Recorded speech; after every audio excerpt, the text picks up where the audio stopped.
J'aimerais vous parler ce soir de ce titre, peut-être vous a paru un petit peu bizarre, trahi mais guéri, déçu mais sauvé. La vie comme, contrairement au titre d'un célèbre film, la vie n'est pas un long fleuve tranquille. La vie est ponctuée de, malheureusement, d'événements parfois difficiles à supporter. Et ces événements qui, parfois même, peuvent nous arrêter dans la vie, peuvent nous blesser profondément. Eh bien, on va en citer deux ce soir. C'est la déception. On peut être déçu par des tas de choses. Et on parlera de la déception causée non pas par des événements, mais en général, la déception est causée par des personnes. Et plus nous avons, donné confiance à quelqu'un, et plus la déception sera grande. Vous êtes d'accord avec moi? On n'est pas déçu par nos ennemis, mais on est déçu par nos amis. En tout cas, on peut être déçu par nos amis. Ou alors, on avait confiance en quelqu'un et puis on n'a pas eu ce qu'on escomptait. Alors on est déçu. Bon, il y a différents niveaux de déception. Et puis, au-delà de la déception, j'allais dire presque à la gamme au-dessus, c'est la trahison. La trahison. Qui, ici, n'a jamais été trahi ou ne s'est jamais senti trahi? Levez la main. C'est bon, on est sur la même planète, vous me rassurez. Une promesse qui n'a pas été tenue, l'abandon d'un parent, d'un père, d'une mère, des deux, l'infidélité d'un conjoint, l'hypocrisie d'un collègue qui vous sourit avant la réunion de bureau et puis qui sourit toujours pareil quand le patron vous met un poignard dans le dos. Mais on t'aime bien quand même, tu sais. Vous voyez ? La lâcheté d'un frère. Je parle d'un frère dans une famille. La lâcheté. D'ailleurs, il n'a pas été là quand j'en avais besoin. Là, vous savez, la confidence. Je me suis confié en quelqu'un. Et puis cet ami qui va nous trahir en répétant aux autres ce qui a été dit, une confidence, le mensonge d'un enfant, enfin, etc. Il y a, et j'imagine les uns et les autres, on sait tous ce que c'est que la trahison. Et là encore, la trahison concerne toujours lorsqu'il y a eu une relation avec quelqu'un, on est proche. Alors plus on est proche, et plus forcément la trahison sera profonde. Vous êtes d'accord avec moi? Un ennemi ne nous trahit pas.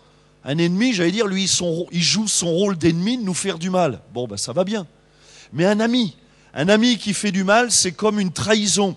La Bible nous donne des exemples d'hommes qui ont été trahis. Par exemple, Joseph, qui a été trahi par ses propres frères. Joseph qui a été vendu parce qu'il le jalousait. Joseph, c'était le chouchou du papa.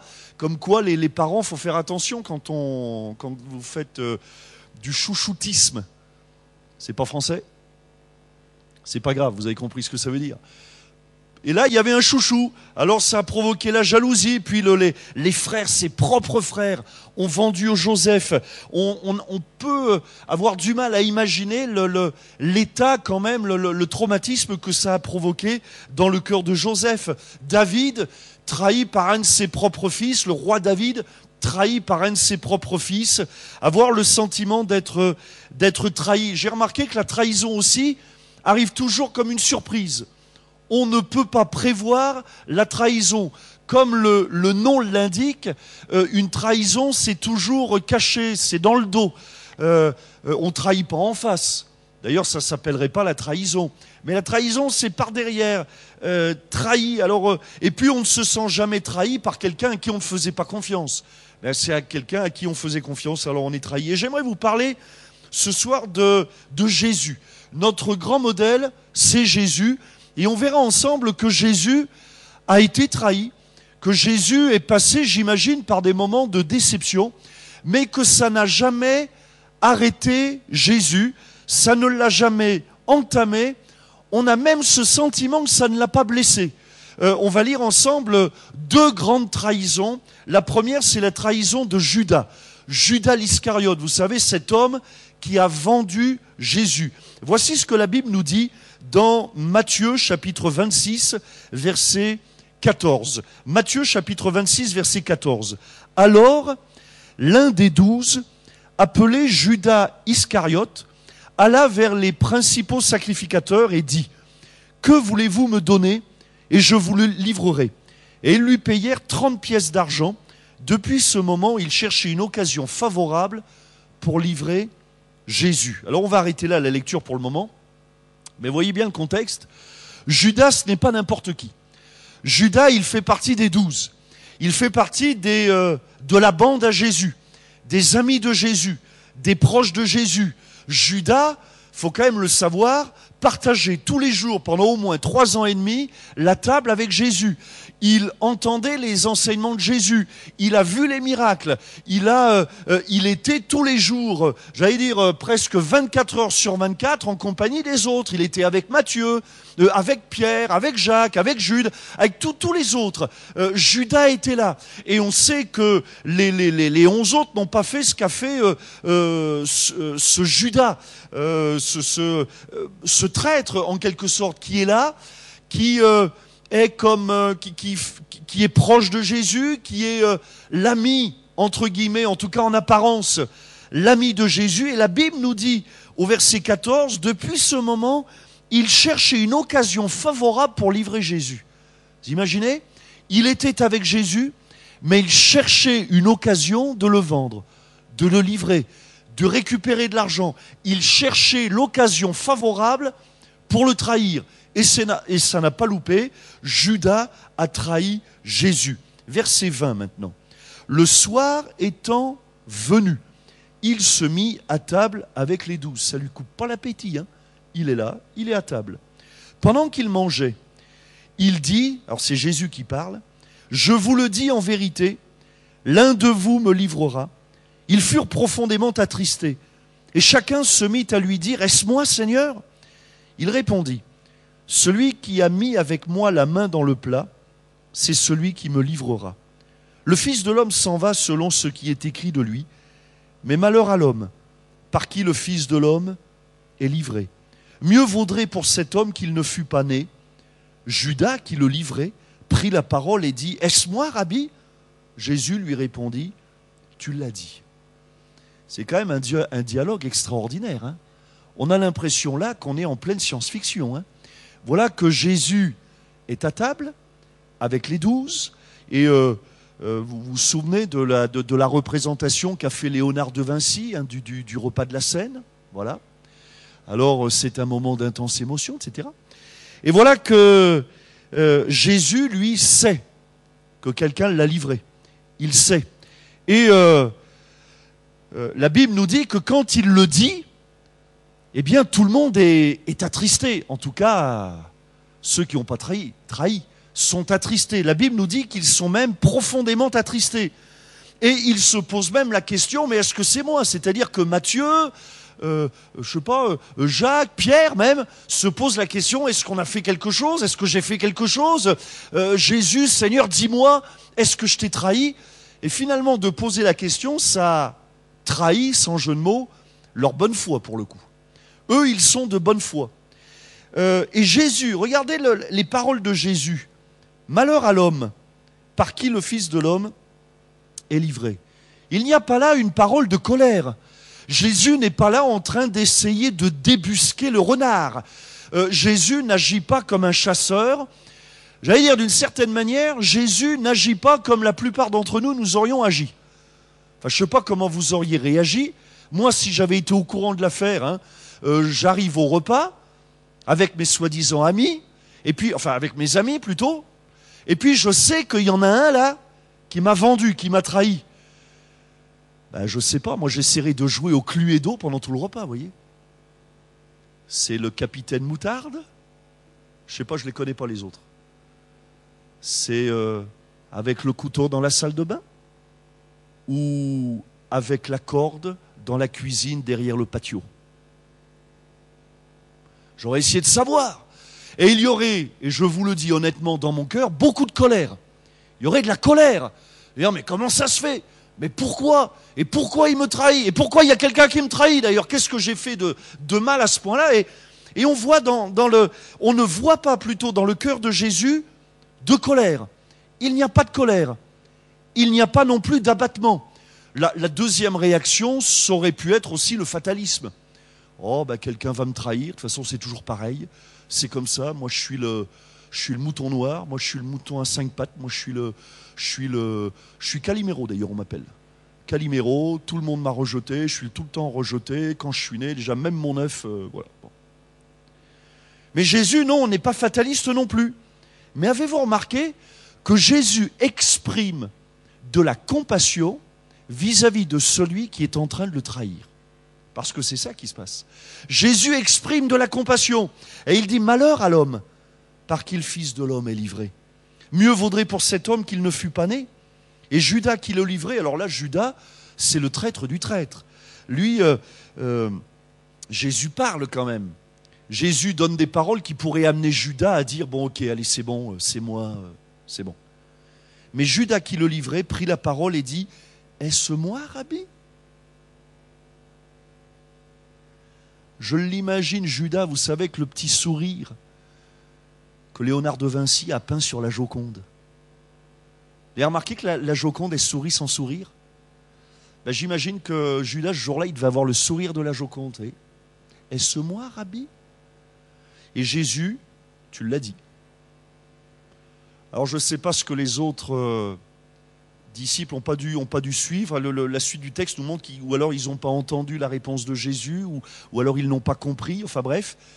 Mais Jésus finalement a quand même débusqué le traître. Et donc Jésus a subi la trahison, lui aussi. Et je remarque que la trahison de Judas à l'encontre de Jésus n'a pas provoqué dans le cœur de Jésus de blessure.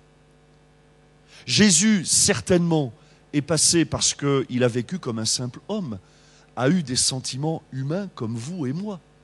Jésus, certainement, a été déçu. Jésus aussi a dû être extrêmement déçu du fait que Judas ne se repente pas. Je pense même que Jésus a été encore plus déçu du fait que Judas ne se repente pas que du fait que Judas le trahisse. La trahison n'a pas provoqué d'amertume, de rancune. J'ai remarqué que parfois la trahison, il y a des émotions, des sentiments qui nous détruisent, qui nous pourrissent à l'intérieur. Mais là, on ne peut pas dire qu'il y a une mauvaise émotion, un mauvais sentiment qui est là. Mais Jésus a été trahi. Alors je me suis posé la question, pourquoi est-ce que Jésus finalement n'a pas été plus blessé que ça? On a même l'impression que la trahison de Judas, ça ne l'affecte pas. Ça coule, vous savez, comme l'eau sur les plumes d'un canard, ça coule. Et Jésus plutôt a compassion de Judas. Et pourquoi? Tout simplement parce que Jésus connaît le cœur de l'homme. Et Jésus n'est pas déçu par Judas, je crois parce que finalement Jésus sait que tous les hommes sont pécheurs. Jésus, le Fils de Dieu, connaît notre cœur. Et c'est Jésus qui dira, mais c'est du cœur de l'homme que viennent les mauvaises pensées. Alors d'une certaine manière, Jésus n'est pas étonné que du cœur de Judas vienne à un moment donné quelque chose de mauvais, quelque chose de pervers, parce que Judas, comme les autres, a besoin de la grâce de Dieu. Judas, comme les autres, est touché par la maladie du péché. Judas est un pécheur comme les autres. Donc Jésus, lui, n'est pas particulièrement blessé parce qu'il sait que c'est un être humain. Et que les êtres humains pécheurs, commettent, parce qu'ils sont des pécheurs et parce que vous êtes des pécheurs, vous commettez des erreurs et vous commettez des péchés. La deuxième raison, c'est que Jésus non plus n'a pas remis sa vie entre les mains de Judas. Jésus n'espère pas tout de Judas. Jésus n'espère pas tout des hommes. Et voyez-vous, quel est le secret finalement? On pourrait dire, mais c'est quoi être chrétien aujourd'hui? Eh bien, être chrétien, c'est refuser de s'abandonner entre les mains des hommes pour s'abandonner entre les mains de Dieu. Et la Bible déclare qu'il est heureux l'homme qui se confie en Dieu. Parce que Dieu, lui, ne nous déçoit pas. Dieu, lui, ne nous trahit pas. Ou plutôt, on verra tout à l'heure. On peut parfois être déçu par Dieu, on le verra tout à l'heure. Mais on n'est jamais trahi par Dieu. Dieu ne nous trahit jamais. Alors il est heureux l'homme qui se confie en Dieu, mais il est malheureux l'homme qui se confie en l'homme. Et Jésus, lui, il est ce modèle d'homme qui se confie entre les mains de Dieu. La vie de Jésus n'est pas remise entre les mains des hommes. La deuxième trahison, et là je monte encore d'un cran, c'est la trahison de Pierre. C'est encore pire que Judas, la trahison de Pierre, parce que ça vient de Pierre, justement. Luc chapitre 22, verset 54. Après avoir saisi Jésus, ils l'emmenèrent et le conduisirent dans les soldats romains, ils l'emmenèrent et le conduisirent dans la maison du souverain sacrificateur, c'est-à-dire du prêtre en chef. Pierre suivait de loin. Ils allumèrent du feu au milieu de la cour et ils s'assirent. Pierre s'assit parmi eux. Une servante qui le vit assis devant le feu fixa sur lui les regards et dit « Cet homme était aussi avec lui ».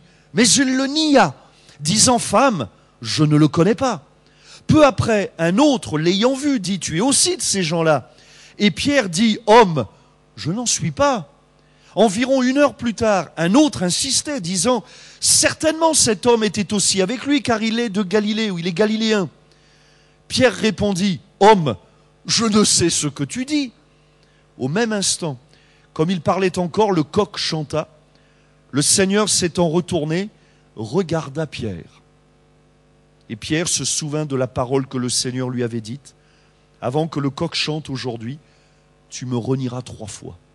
Encore une autre trahison, mais là je trouve que c'est pire, cette trahison-là, parce que ça vient de Pierre, qui était encore plus proche de Jésus que Judas ne l'était de Jésus. Pierre, il fait vraiment partie des très proches avec Jean. Très très proche de Pierre, par exemple, est monté avec Jésus sur la montagne de la Transfiguration. Donc Pierre, c'est vraiment le proche. Et puis Jésus avait prévenu Pierre en plus. Avait dit, Pierre, avant que le coq chante, tu me renieras 3 fois. Et Pierre avait dit, wow, tu rigoles. Jamais, jamais je ne te renierai, jamais. Et puis, alors on ne va pas l'expliquer ce soir, mais on va dire sous la pression, sous l'opposition, Jésus est emmené à la condamnation, le jugement, le procès de Jésus est en train de commencer et on sait que ça va tourner au vinaigre. On sait, et Pierre le sait, que Jésus a à dos tous les religieux, les responsables religieux, les responsables politiques. Jésus est sorti du palais d'Hérode, Jésus est sorti du palais de Pilate, et Jésus est conduit dans le palais du souverain sacrificateur, et ça va tourner au vinaigre, et Pierre sait que ça risque de mal se terminer, et que si le chef de la bande est condamné, les amis de Jésus risquent aussi, comme dans toutes ces histoires, d'être emmenés avec Jésus dans la condamnation. Mais je remarque que Jésus a payé pour nous, mais ne nous emmène pas avec lui pour payer. C'est Jésus qui a porté la couronne d'épines pour chacun d'entre nous, mais il ne nous demande pas de porter la même couronne. Jésus a pris sur lui la condamnation que nous méritions. Et donc cette trahison, elle est pire, parce qu'elle vient de quelqu'un d'encore plus proche. Elle vient de quelqu'un qui a été prévenu. Elle vient de quelqu'un qui a affirmé à Jésus, mais jamais. S'il y a un homme qui te trahit pas sur cette terre, c'est moi, P-I-E-E, 2 R-E.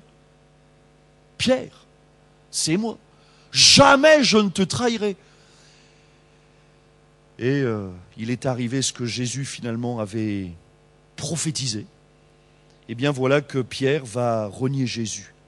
Et là encore, je remarque que Jésus va regarder Pierre. Et on va le voir un peu plus loin. On parlera de la rencontre suivante entre Jésus et Pierre. Mais parlons maintenant du trahi, celui qui est trahi. Nous pouvons, nous, vous et moi, être trahis, trompés, déçus. Jésus aussi, et c'est pour ça que j'aime prêcher l'évangile, parce que, après tout, Jésus, c'est Dieu incarné en homme. C'est clair ? Jésus, c'est Dieu incarné en homme, c'est-à-dire Dieu qui a pris forme humaine, né d'une vierge dans une étable. Bon. Si Dieu n'avait pas vécu comme un simple homme, nous pourrions reprocher à Dieu, mais toi, Seigneur, tu ne sais pas ce que c'est que d'être un homme. Voyez ? si moi je m'occupe d'une fourmilière, les fourmis pourraient me dire, ouais mais toi tu as 2 pattes. Et puis toi tu fais 1,83 m. Nous on fait 1/2 millimètre. Alors la vie c'est pas la même. Nous pourrions reprocher à Dieu le fait que, ouais mais toi Seigneur tu sais pas ce que c'est que de travailler. Tu sais pas ce que c'est que la souffrance. Toi évidemment, toi t'es Seigneur, c'est bien d'être Seigneur, d'être Dieu, d'être créateur, c'est pas mal. C'est toi le patron. C'est même toi qui fais les règles. C'est toi qui édicte les lois. Toutes les lois. Et même nous, à l'école, on est obligé de se taper les lois de la physique. Toi, évidemment, c'est toi qui les as faites. Donc toi, tu les connais par cœur. Mais nous, quand les formules, il faut qu'on les apprenne par cœur. La force de la gravitation. Le calcul de la vitesse, etc. Toi, Seigneur, évidemment, c'est facile pour toi. Mais pour nous, il faut qu'on... Et puis pour nous, la vie n'est pas toujours facile. Toi... D'abord, je ne sais même pas si tu manges. Ben nous, il faut qu'on mange. Je ne sais pas comment ça se passe dans le ciel, s'il faut gagner de l'argent, mais nous, ici, si on n'a pas d'argent, on a du mal. Mais justement, Dieu a vécu comme un simple homme. Jésus a vécu comme un simple homme. Et on ne peut pas reprocher cela à Dieu, parce que si quelqu'un au milieu de nous a été trahi, vous pouvez trouver en Jésus un vrai confident, parce que lui aussi sait ce que c'est que la trahison. Nous pourrions dire aussi, ouais mais Jésus c'est le Seigneur. Oui, Jésus est Seigneur. Jésus est roi des rois. Il est celui que nous invoquons. Il est celui que nous aimons. Il est celui que nous prêchons avec joie. Mais il est celui qui sait ce que c'est que la trahison. Lui aussi, Jésus a été trahi par ses amis. Et remarquez bien que Jésus a été trahi par ses proches dans les moments les plus difficiles de sa vie. Peut-être tu dis, ouais mais moi c'est quand vraiment j'en avais besoin. Ben là c'est quand vraiment il en avait besoin. Pensez-vous pas que Jésus aurait eu besoin d'une parole d'affection d'un de ses amis? Ne pensez-vous pas que, avant de parler au souverain sacrificateur qui allait l'envoyer à la croix du Calvaire, Jésus ça lui aurait pas fait du bien d'avoir simplement la main amicale de Pierre qui se soit posée sur son épaule en disant, écoute, on est avec toi. Mais même pas. Justement, la main s'est retirée au moment où il en avait le plus besoin.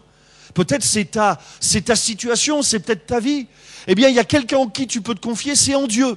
Parce que Dieu sait, non seulement Dieu nous a créés, mais Dieu a vécu comme un simple homme, trahi. C'est avoir ce sentiment d'avoir été abandonné, jeté, c'est blessant. Et parfois, c'est dur de se relever de la trahison. Mais ces déceptions, ces trahisons n'arrêteront pas Jésus parce qu'encore une fois, Jésus a remis sa vie entre les mains de Dieu. Comment se relever dans la vie? Ou plutôt, comment ne pas se laisser arrêter dans la vie? Quel est le secret du bonheur? Je vais vous le donner, le secret du bonheur ce soir. Vous avez bien fait de venir ce soir. Je vais vous donner le secret du bonheur. Prenez votre papier, crayon. Psaume 40, verset 5. Heureux l'homme qui place en l'Éternel sa confiance. Voilà le secret du bonheur. Sous-entendu, il est malheureux l'homme qui place en l'homme sa confiance, et qui ne se tourne pas vers les hautains et les menteurs, et on pourrait rajouter vers les pécheurs. Parce que Pierre était peut-être pas un hautain ou un menteur, mais enfin, il l'a quand même trahi. Judas était peut-être pas un hautain, bon lui il était un menteur, et il l'a trahi. Heureux l'homme qui se confie en Dieu. Alors maintenant aussi, vous pourriez me poser la question, ouais, mais moi j'ai été déçu par la religion. Ah, c'est plus gênant là. Ouais, j'ai été déçu par la religion.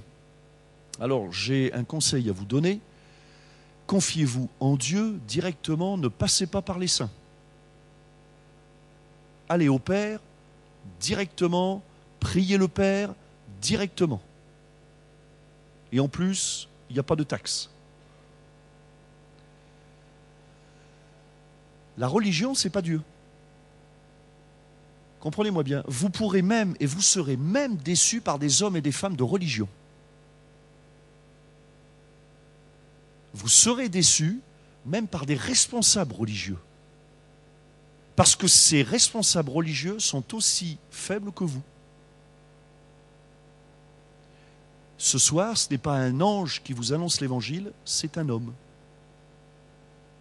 J'ai laissé mes ailes à la maison. Je suis comme vous. Moi, le premier, je vous décevrai, comme vous aussi, vous me décevrez. Ça va? Alors, je comprends que beaucoup soient déçus par la religion. Mais la religion, c'est ce que les hommes disent de qui est Dieu. C'est ça. Alors, je suis déçu par la religion. Bon, Donc tu n'es pas déçu par Dieu. Donc adresse-toi à Dieu. Parle à Dieu, puis après on en reparlera. Puis alors il y a le cas de figure aussi, alors là, plus délicat. Peut-être au milieu de nous, quelqu'un est déçu par Dieu. Ah moi, frère, pasteur, moi je suis déçu par Dieu. Déçu. J'ai demandé quelque chose, Dieu ne me l'a pas accordé. Et ouais, la Ferrari rouge, je l'attends toujours. Alors du coup, j'ai demandé une Porsche. Verte. Mais je ne l'ai pas toujours. Je comprends qu'on peut être déçu par Dieu quand on ne comprend pas qui est Dieu. On peut être déçu par Dieu si on ne comprend pas que c'est Dieu qui nous fait une grâce de se révéler à nous. Ce soir, si vous vous approchez de Dieu, ce n'est pas vous qui faites une faveur à Dieu. Hein. C'est Dieu qui vous fait une faveur. Alors évidemment, quand je m'approche de Dieu en disant « Ouais, tu vois, Seigneur, moi je m'approche de toi, t'as vu, hein? T'as vu ?» Et alors, Dieu pouvait vivre sans vous. Hein. Par contre, je ne suis pas convaincu que vous puissiez vivre sans Dieu. Moi, j'ai besoin de Dieu. Mais Dieu n'a pas besoin de moi. Vous comprenez? Alors parfois, on est déçu de Dieu parce qu'on ne comprend pas qui est Dieu. On a l'impression qu'on confond Dieu avec le distributeur. Vous savez? Une prière, cling. Ouais, je suis venu à l'église mardi soir, hein. Même que le pasteur, il a prêché je ne sais pas combien de temps. D'ailleurs, je ne peux pas vous dire combien de temps je prêche parce que je n'ai pas l'heure, là. Et puis je vois qu'il est, ça va, j'ai encore 3 heures devant moi. Bon, ça va. Ouais, en plus, il est long, je l'ai supporté. J'ai même dit amen à certains trucs. Déjà, quand c'est le pasteur Alain Godume, alors quand c'est lui, là, j'en peux plus, là. Alors évidemment, si on considère que Dieu, c'est notre serviteur, vous serez déçus. Parce que parfois, Dieu ne nous donnera pas ce qu'on lui demande. Pas toujours. Parce qu'en réalité, Dieu a un plan pour nous. Vous savez ce qui intéresse plus Dieu? Vous savez quelle est la priorité pour Dieu? Le message profond de l'Évangile, la finalité du message de l'Évangile. C'est pas que vous passiez une bonne journée demain, c'est que vous passiez l'éternité au ciel. C'est pas tout à fait pareil. Moi, je ne sais pas si vous passerez de bonnes journées maintenant. Ouais, j'ai remis ma vie entre les mains de Dieu. Alors comment ça se fait qu'il pleut toujours? Normalement, dès que je lève la main, le soleil apparaît. Ah comment ça se fait qu'il pleut toujours? Parce que Dieu, lui, la priorité des priorités, c'est de racheter notre âme, de nous arracher à l'enfer. Ce que Dieu voit pour chacun d'entre vous et pour moi, c'est la destination finale. Et pour atteindre cette destination finale, en un mot, le ciel, le pardon de nos péchés, mon nom inscrit dans le livre de vie, eh bien Dieu nous fera parfois, peut-être, passer par des itinéraires qui ne nous conviennent pas toujours. Mais il est heureux l'homme qui se confie en Dieu, parce que lui, il a foi en Dieu. En un mot, je lui fais confiance. Parce que la Bible déclare que tout concourt au bien de ceux qui aiment Dieu. Et même si aujourd'hui la journée est difficile, et même si j'ai un travail difficile, un voisin difficile, un patron difficile, que c'est difficile, mais je n'oublie pas et je fais confiance en Dieu. Du coup, je ne suis pas déçu par Dieu. Parce que je lui fais confiance. Et parce que je sais qu'à partir du moment où je lui ai remis toute ma vie, Dieu, lui, fera tout pour me conduire au port désiré. Vous le savez tous, hein, quand on prend la route, on ne choisit pas l'itinéraire. Si vous voulez aller, je ne sais pas, dans telle ou telle direction, il y a des villes, vous serez obligés. Moi, j'aimerais bien, pour aller, à Lille, passer par Nice, Antibes, Cannes, Milan, Rome. Mais le problème, c'est qu'à moins qu'ils déplacent Lille. Thierry, il faudrait faire quelque chose. Je ne sais pas, qu'ils mettent Lille à côté. Mais voyez, je serais bien obligé de passer par Berck, au Bourdin. Hein? Vous voyez? Pas de Calais. On est obligé pour la destination finale. Et c'est ce que le Seigneur, lui, a en vue pour chacun d'entre nous. Alors je peux être déçu par Dieu quand j'ai une mauvaise compréhension de Dieu. Mais je ne suis pas déçu par Dieu quand j'ai compris. que finalement c'est lui qui me fait une faveur. Que Jésus s'est donné pour moi parce que moi j'ai besoin de Dieu, mais Dieu n'avait pas besoin de moi. Parce qu'il faut être honnête les amis, hein. Quand on s'approche de Dieu, on s'approche aussi avec toutes nos casseroles. Oui, non? Avec toutes nos casseroles, tous nos problèmes, tout ce qui ne va pas, tous nos blessures, nos drames, nos difficultés, on vient avec. Et en réalité, on cause plus de soucis. Enfin, bien sûr qu'on ne cause pas du souci au Seigneur puisqu'il nous invite à lui. Mais vous comprenez? Il ne faut pas confondre. Ce n'est pas Dieu qui a besoin de nous. Vous savez, il n'y a pas de vote dans le ciel. Oh là là, il faut tant de chrétiens parce qu'il y a un vote. Ils se battent entre Mahomet et Jésus. Une bagarre. Mais il n'y a pas de bagarre du tout parce que Mahomet, il est mort. Il n'y a que Jésus qui est ressuscité. Il n'y a pas de bagarre. C'est Jésus qui nous fait une faveur. C'est les hommes qui font les guerres de religion, mais il n'y a pas de guerre de religion parce qu'il n'y a qu'un Dieu. C'est les hommes qui ont inventé les guerres de religion avec des faux dieux, des dieux morts, des dieux qui n'existent pas, mais il y a le seul vrai Dieu, c'est le Dieu de l'Évangile. Et lui, il nous fait grâce. Et puis je termine, le traître. Parce qu'au milieu de nous, il y a certainement des trahis, mais il y a aussi peut-être quelqu'un au milieu de nous qui a trahi. Parce que nous-mêmes, on a été trahis, mais parfois nous-mêmes, on a trahi d'autres. Alors voyons un petit peu, et parfois c'est pas évident de vivre la traîtrise. J'ai trahi quelqu'un, et je le vis mal. Mettez-vous maintenant à la place de l'apôtre Pierre. Il a trahi Jésus. Regardez, Jean chapitre 21, verset 15.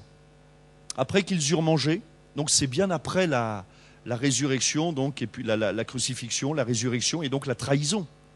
Après qu'ils eurent mangé, Jésus dit à Simon-Pierre, « Simon, fils de Jonas, m'aimes-tu plus que ne m'aiment ceux-ci » Il lui répondit, « Oui, Seigneur, tu sais que je t'aime. » Jésus lui dit, « Paie mes agneaux. » Il lui dit une seconde fois, « Simon, fils de Jonas, m'aimes-tu » Vous remarquez que Jésus ne l'appelle pas Pierre, il l'appelle Simon, fils de Jonas, pour le ramener un petit peu à la réalité. « Simon, fils de Jonas, m'aimes-tu » Pierre lui répondit, « Oui, Seigneur, tu sais que je t'aime. » Jésus lui dit, « Paie mes brebis. » Il lui dit pour la troisième fois, « Simon, fils de Jonas, m'aimes-tu » Pierre fut attristé de ce qu'il lui avait dit pour la troisième fois, « M'aimes-tu » Et il lui répondit, « Seigneur, tu sais toutes choses. Tu sais que je t'aime. » Jésus lui dit, « Paie mes brebis. » À la troisième réponse de Pierre, Pierre va rajouter quelque chose. Il va dire, « Seigneur, tu sais toutes choses. » C'est-à-dire, en gros, je confesse ma faiblesse. Tu sais, oui, je t'aime mal, je t'aime pas comme il faut, j'ai des moments de faiblesse, j'ai des moments de difficulté, mais je t'aime. Et je remarque que Jésus fait confiance encore à Pierre, parce qu'il lui confie une responsabilité. On ne confie pas de responsabilité à quelqu'un à qui on ne fait pas confiance. Mais Jésus va dire à Pierre, paie mes agneaux. Et ça a été la réhabilitation pour Pierre. Le traître, il a besoin d'expérimenter le pardon de Dieu. Vous savez ce qu'a fait Judas après avoir trahi Jésus? Judas, lui, s'est suicidé. Si Pierre, ou plutôt si Jésus n'avait pas parlé à Pierre, je ne suis pas sûr que Pierre n'aurait pas fait la même chose. Parce qu'il portait en lui ce poids de culpabilité, j'ai trahi.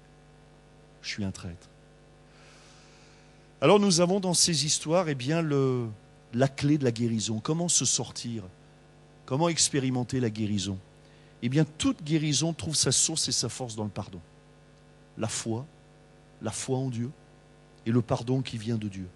La Bible nous dit, et je termine, ce sera la conclusion dans Ésaïe chapitre 53, verset 4. « Cependant, ce sont nos souffrances qu'il a portées. C'est de nos douleurs qu'il s'est chargé, et nous l'avons considéré comme puni, frappé de Dieu et humilié. » Voyez-vous, la croix du calvaire, c'est le lieu où la trahison, la déception, les blessures s'éteignent. Parce que Jésus les a pris pour nous. Ce n'est pas anodin que Jésus ait été trahi. Ce n'est pas anodin que Jésus ait été meurtri. Ce n'est pas anodin que Jésus ait été, montré du doigt comme au pilori, quoi. Ce n'est pas anodin. C'est parce que par ses meurtrissures, par ces trahisons que Jésus a subies, il nous obtient la guérison des trahisons que nous subissons nous-mêmes. Il nous relève, nous qui sommes écrasés. Il a pris, lui, toutes les trahisons de l'humanité. Il a pris toutes les déceptions qu'on peut supporter ou qu'on ne supporte pas. Il a pris tous les mensonges sur lui. C'est ça, il a pris tous les péchés. Il a pris tous les coups de poignard dans le dos qui sont donnés dans le monde entier depuis que le monde est monde. Jésus les a pris sur lui à la croix du Calvaire. Afin que tous ceux, vous ou moi, qui en prennent dans le dos, nous puissions nous relever, nous soyons guéris. Et puis à la croix du Calvaire, il a accordé aussi le pardon à ceux qui donnent des coups de poignard. Et peut-être que ce soir, il y a quelqu'un qui dit « Mais moi, je suis un traître. Je ne suis pas quelqu'un de bien. Moi, je suis comme Pierre, je suis comme Judas. On ne peut pas compter sur moi. J'y arrive pas. Je suis un trouillard. Je suis un traître. J'ai trahi mon frère, j'ai trahi un ami, j'ai trahi mon épouse, j'ai trahi mon mari, j'ai trahi mes enfants, j'ai trahi mes parents. Je suis un menteur. Eh bien, tu as besoin de la grâce de Dieu. Tu as besoin de réaliser que Jésus t'aime. Avez-vous remarqué qu'il n'y a pas une parole de reproche ni à l'encontre de Judas, ni à l'encontre de Pierre, mais plutôt une parole de confiance. Paix, mes agneaux, je te fais confiance. Savez-vous, Dieu nous connaît et Dieu a confiance en nous. Dieu veut simplement que nous lui remettions notre vie, que nous-mêmes, nous lui fassions confiance. Alors la croix, c'est le lieu où la trahison et la déception s'éteignent, et c'est le lieu de la guérison. C'est le lieu de la restauration. Alors pour paraphraser le psaume 40, il est heureux l'homme qui place ses regards dans le crucifié.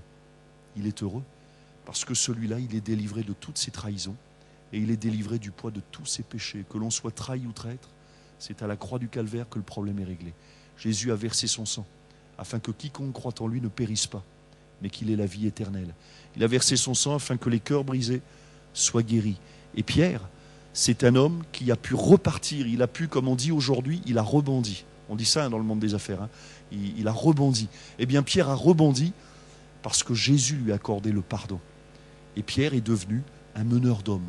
Pierre est devenu un leader. Pierre est devenu un prédicateur. Pierre est devenu un instrument puissant entre les mains de ce Dieu qu'il avait lui-même trahi. Mais Pierre ne s'est pas laissé arrêter.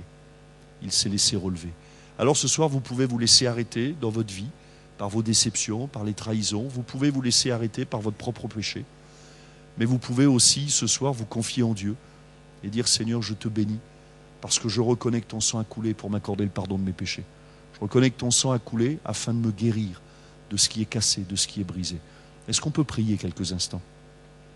Mon Père Céleste, je te bénis pour ta parole.